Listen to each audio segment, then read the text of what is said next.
একটু ভেবে দেখুন, আপনার বয়স যদি ৭৫ বছর হয়, তাহলে ঠিক কতটা সময় আপনি আপনার উপভোগের জন্য পাচ্ছেন? যদি আপনি দৈনিক ৮ ঘন্টা ঘুমান, ৮ ঘন্টা যদি কাজ করেন, তাহলে আপনার জীবনকে মোটামুটি ৩ ভাগে ভাগ করা যায়। ২৫ বছর আপনি কাজ করে কাটাবেন, ২৫ বছর আপনি ঘুমিয়ে কাটাবেন, এবং বাকি ২৫ বছর আপনি পাচ্ছেন আপনার জীবনকে উপভোগ করার জন্য।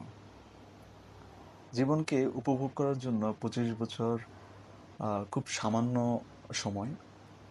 তাই আমাদের এখন থেকেই চেষ্টা করা উচিত কিভাবে নিজের জীবনকে আরো অনেকটা সময় ধরে উপভোগ করা যায়। তাই আজ থেকে এমন একটি উপায় বের করুন যা আপনার উপভোগের সময়টি বাড়িয়ে দেবে।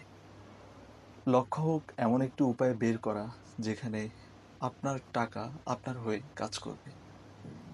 সেক্ষেত্রে আপনার টাকা আপনি যদি ভালো কোনো ব্যবসায় ইনভেস্টমেন্ট করতে পারেন, অথবা কোনো রিয়েল এস্টেটে, অথবা ভালো কোনো শেয়ারে বিনিয়োগ করেন, সেক্ষেত্রে আপনার জীবনকে উপভোগ করার যে লক্ষ্য, সেই লক্ষ্য পূরণ হতে পারে।